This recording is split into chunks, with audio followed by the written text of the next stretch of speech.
महाराष्ट्र के संभाजीनगर से हम आपको खबर बताते हैं, जहां पर चौंकाने वाला मामला सामने आया है। पुलिस ने एक ऐसी महिला को यहां पर गिरफ्तार किया है। संभाजीनगर की हम बात करेंगे, लेकिन बात दिल्ली ब्लास्ट की करते हैं, जहां पर डॉक्टर शाहीन 2025 में आई थी और थार गाड़ी में कानपुर उसके साथ 4 कश्मीरी युवक देखे गए थे। ये गाड़ी जम्मू कश्मीर नंबर की है। अब थार गाड़ी की तलाश में जांच एजेंसियां जुटी हुई हैं। दिल्ली में ब्लास्ट के मामले में जैश ए मोहम्मद की लेडी कमांडर डॉक्टर शाहीन से जुड़े लोगों पर एक एक करके अब कार्रवाई होना शुरू हो रहा है। अगर बात की जाए शाहीन, तो शाहीन को जांच एजेंसी सूत्र बताते हैं लेके कानपुर आई थी, और कानपुर यहां आने के बाद उस थार गाड़ी का भी जिक्र हो रहा है, क्योंकि सीसीटीवी फुटेज में अगस्त 2025 को शाहीन यहां देखी गई थी और एक थार गाड़ी जो कानपुर के 12 जोड़ टोल से होते हुए आगे निकली है। उसके गाड़ी में कितने लोग थे वो पिक्चर भी क्लियर नहीं है, मगर एक बक्सा जरूर क्लियर हुआ है। इससे ऐसा शक जताया जा रहा है कि उस बक्से में कहीं कोई हथियार तो नहीं थे। उन हथियारों के एंगल पर भी जांच एजेंसी जहां एक और जांच कर रही है, तो वहीं कानपुर कमिश्नरेट पुलिस की एसओटी टीम भी उसमें जांच में जुटी है। अगर सूत्रों की माने तो टीम यहाँ शाहीन को लेकर मेडिकल कॉलेज आई थी। इस वक्त देखिए नीचे मेडिकल कॉलेज में यहाँ मौजूद है, और ये दिखाना चाहूंगा कि देखिए पूरा आई यहाँ लगभग 1 से 1.5 घंटा रही यहाँ के डिपार्टमेंट में, और यहाँ के हॉस्टल जहाँ वो रहती वहाँ लेके गई। क्या किसी सामना हुआ, क्या पूछताछ हुई, ऐसी तमाम चीजें जिससे पर्दा उठना बाकी है। मगर अगर सूत्रों की माने तो टीम उसे लेके यहाँ से गई है, और थार गाड़ी में जिसमें जम्मू कश्मीर का नंबर लिखा था, वो गाड़ी श्रीनगर के रहने वाले एक व्यक्ति की थी, मगर जो उसमें फास्ट टैग लगा था वो किसी और नाम से था। ये भी एक जांच का विषय से तमाम चीजें जिन पर अब टीम एक बार फिर से जांच में जुटी, और टीम ने यहाँ पिछले 3 दिनों से डेरा डाला हुआ है। आशीष पांडे के साथ अमित गंजूनी से टीम कानपुर। दिल्ली धमाके की आरोपी डॉक्टर शाहीन से पूछताछ तेज हो चुकी है। एनआईए की टीम उसे लेकर अल फलाह यूनिवर्सिटी भी पहुंची, जहां करीब 2 घंटे तक जैश की मैडम सर्जन से सवाल पूछे गए।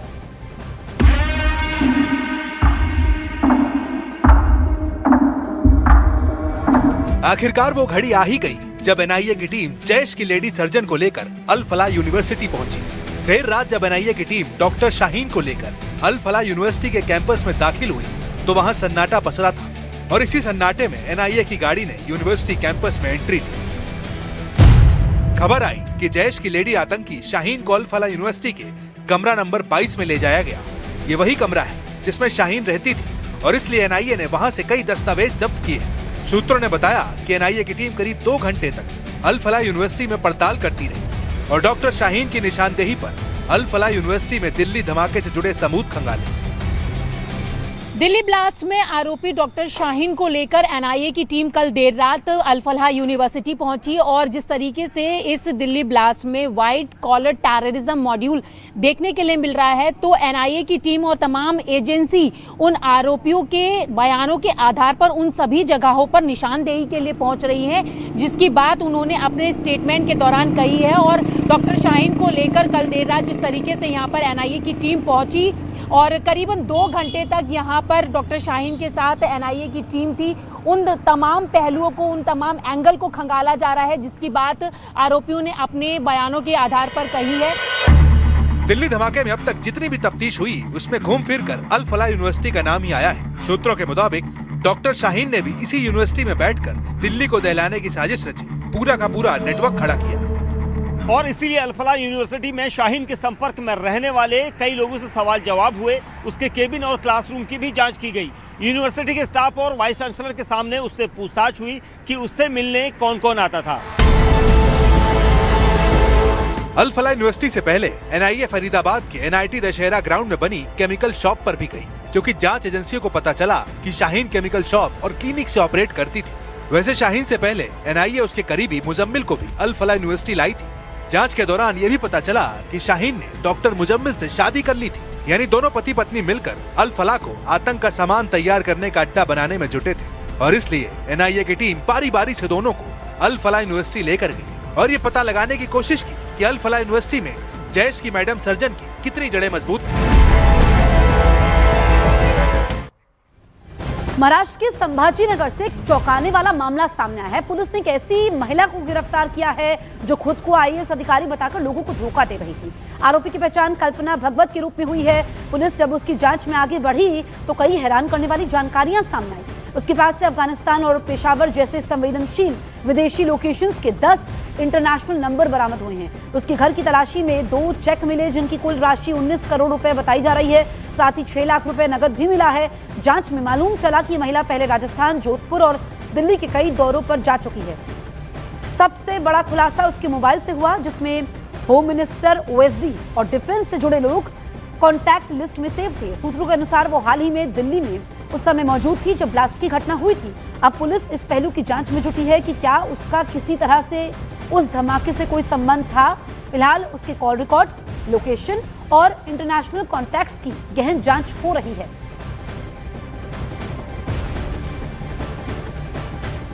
ईशा कोटक हमारे साथ लाइव मौजूद है, सीधे उनका रुख करते हैं। और क्या जानकारी इस महिला को लेकर मिल रही है?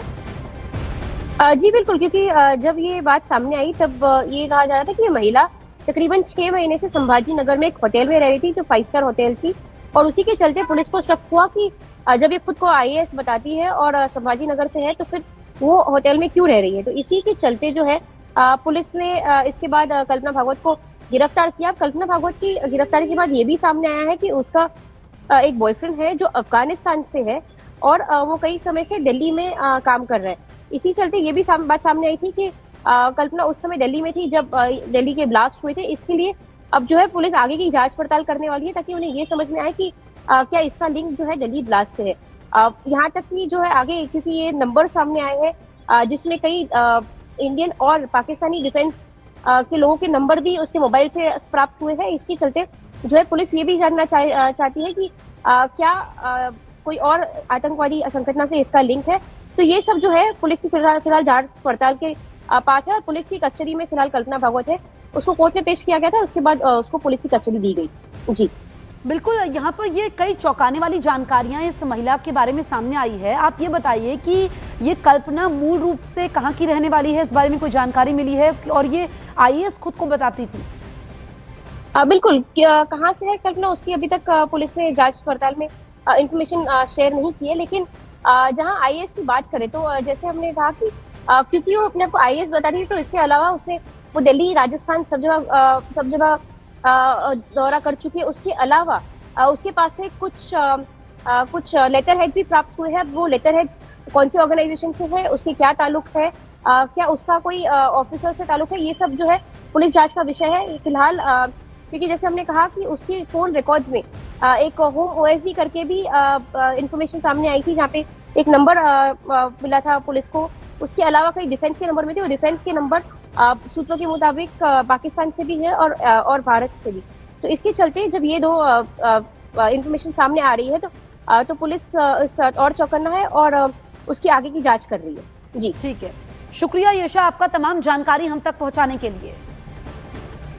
दिल्ली ब्लास्ट केस में एनआईए की जांच एक और बड़े खुलासे तक पहुंची है। अल फलाह यूनिवर्सिटी के पास बने खेतों में स्थित एक कोठरी में आरोपी डॉक्टर मुजम्मिल ने कुछ दिनों तक विस्फोटक रखा हुआ था। ये कोठरी धौज गांव के बदरू नाम के शख्स की बताई जा रही है। तो चौंकाने वाली जानकारियां सामने आ रही है, परतें खुलती जा रही हैं। इस वक्त मेरी मौजूदगी अल फलाह यूनिवर्सिटी के पास बने खेतों में है और मेरे पीछे आप एक कोठरी देख रहे हैं और ये वही कोठरी है जहां पर डॉक्टर मुजम्मिल, जो कि दिल्ली ब्लास्ट केस के आरोपी हैं, कुछ दिनों तक अमोनियम नाइट्रेट के कट्टे यहां पर रखे गए थे। और आप कोठरी देखें तो छोटी सी कोठरी है, बीचों बीच खेत के बनी हुई है। और जिस तरीके से ये बताया उन्होंने अपनी जांच में, ये भी बताया गया कि कोठरी में अमोनियम नाइट्रेट को 12 दिनों तक यहाँ पर कट्टे रखे गए थे। उसके बाद उसको यहाँ से निकाल दिया ताकि सामान चोरी ना हो। और ये धौज गांव के रहने वाले बद्रू नाम के व्यक्ति की ये कोठरी है। और आप देखें तो यहाँ पर खेत हैं और आगे चलकर मैं आपको दिखाऊं कि यहाँ पे आप देख सकते हैं कि खेतों में जो फसलें हैं वो यहाँ हो रही हैं। उन बद्रू जो कि इस कोठरी के मालिक है, यानी कि जिनकी ये कोठरी है, उनके बेटे हैं, उनसे भी हम बात करने की कोशिश करेंगे। जावेद जिनका नाम है।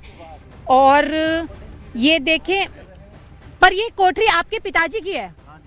अच्छा, तो यहाँ ये कोठरी में बता रहे हैं कि यहाँ पे कुछ सामान रखा गया था। हमें ना पता जी, हम बाहर भीतर रहे, हम समूह हमें जब पता ही ना जी, हम अपने बड़ी गाड़ी पे मतलब रखे काफी दिन में, हमें ना पता। तो आप कभी कभी आते हैं यहाँ पे? हाँ जी हाँ, हम तो कभी कभी आए कोई। तो पापा को पता नहीं था कि इस तरीके से वो लोग कि पापा से पूछ हो गया, हमने पता ही ना जी, पापा। अच्छा, अभी आपके पापा बद्रू कहाँ हैं? पता ना जी, वो पता ना कहाँ है हमें इस बार। अच्छा, यहाँ में बहुत सारे फोन नंबर लिखे हैं, मैं वो भी ट्राई कर रही हूँ, सब बंद जा रहे हैं। हाँ, उसी के होंगे, पता नहीं हमने किस किस के लिख रहे। तो यहाँ उनके बेटे हैं जिनका कहना है कि उन्हें इसके बारे में कुछ नहीं पता है, और फिलहाल जो बद्रू हैं वो अभी यहाँ पर नहीं है, और जो फ़ोन नंबर्स भी लिखे हुए हैं वो सारे फ़ोन नंबर भी बंद आ रहे हैं।